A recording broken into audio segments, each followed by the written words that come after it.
Here's a really great ab routine that may take more than 20 minutes. In my email, I think I said to do 3 rounds for 30 seconds of time with 30 seconds of rest. So, if you have a timer app on your phone, I think I emailed you a link to one that you can download.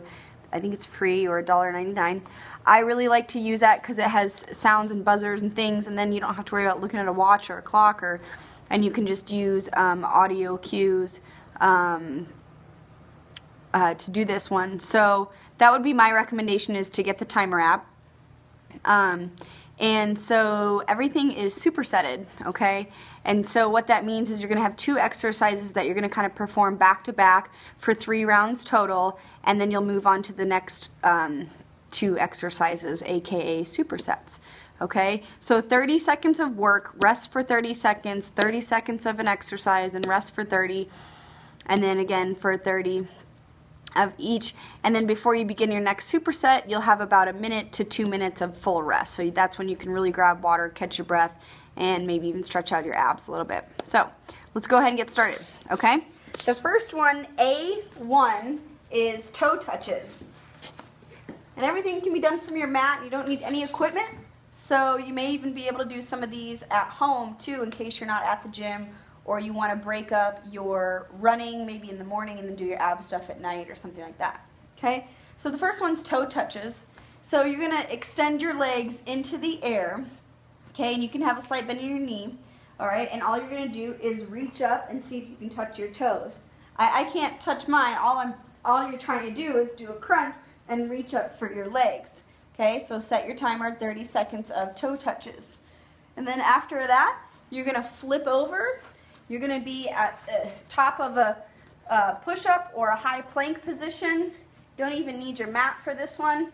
So you're going to get your hips right underneath your heart, and then you're going to go right knee up, left knee up, right knee up, left knee up, right, left, right, left. These are called mountain climbers. Maybe you've done them before. Flip back to your back. We're going to move on to B1. So I did those 2 moves, 3 rounds. Now we're going to do our bicycles. So I want to make sure you're not hurting your cervical spine or your neck here. So for these bicycles, all you're going to do is alternate reaching your hands in and out and bicycling the legs. Okay? If you want, you can rotate a little bit, rock side to side. Just keep your shoulders up off the mat. I just don't want you to yank on your neck and try to use your elbows to touch, because that's going to be bad for the cervical spine.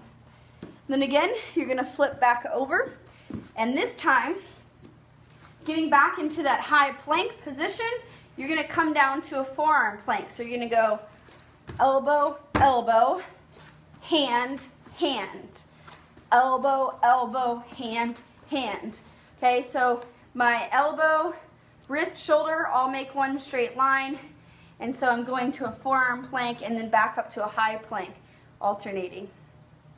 Okay, next, C1, leg lowering. Again, you're back to your back on this one. Place your hands, or at least your thumbs, right underneath your butt, and then extend the legs into the air, and then you'll lower them, hover before you hit the ground, and then come right back up again. Lower them, don't quite touch the ground, and then come back. What I'm going to do is we're going to make sure, watch my lower back here. If I go too low, see how there's some sort of space? That's not good for your back. So what you want to do is make sure, I'll move my arms out of the way, make sure that when you lower your legs, your lower back stays flush with the ground. So you really have to firmly push your belly button back into the floor. And that's why if you place your hands here, it's going to help keep your shoulders down and help remind you to do that. So that's C1 for the leg lowering. Then you're going to flip back to your forearm plank. So this time you're just going to be on your forearms and the elbows, and then you're just going to hold your plank static for 30 seconds. Okay, so just stabilize. The last superset, D1, is a V-sit hold. So what you're going to do, now this one's a little bit tricky, right? it's a V sit, so technically you want to extend your legs, and then you've got this nice V shape with the legs and then the upper body. At first, for a lot of beginners, they're not going to be able to really hold this position for very long. So I would recommend keeping your knees bent just a little bit. Hold your hands out to the side. Just make sure you don't round your back. So pull your heart up and your chest up, and try to make sure that your torso is nice and straight. So your shoulders are right above your hip bone. And again, you're just going to hold that position. And then the last one is going to be side planks. Now for D2, it's side planks. You have a left and right side, so technically you're going to go 30 seconds for your V sit, 30 seconds for your right side plank, and then 30 seconds for your left side plank. Okay, so for beginners, depending on what your strength level is at, I might recommend keeping your knees bent and then holding yourself up with bent knees, or even just keeping the bottom knee bent and extending the top leg nice and straight. You can hold this position better. Our goal is to work up to straight legs stacked right on top of each other, okay? And again, I want to make sure my elbow and shoulder line up. Sometimes when people do this, they look a little bit like this, and their elbow is a little bit farther out away from the shoulder, and then they're going to use their shoulder more and not be able to fire up some of this side body here, okay? So then you'd flip over, and then you would do your remaining 30 seconds on this other side. Again, I would emphasize squeezing your butt. So this butt cheek, my left one right now, is engaged firmly, and that's what's going to keep my hips up and making sure I'm not drooping down. Okay, so everything nice and straight, or again, you can bend the bottom leg and keep the top one straight and hold the position from here.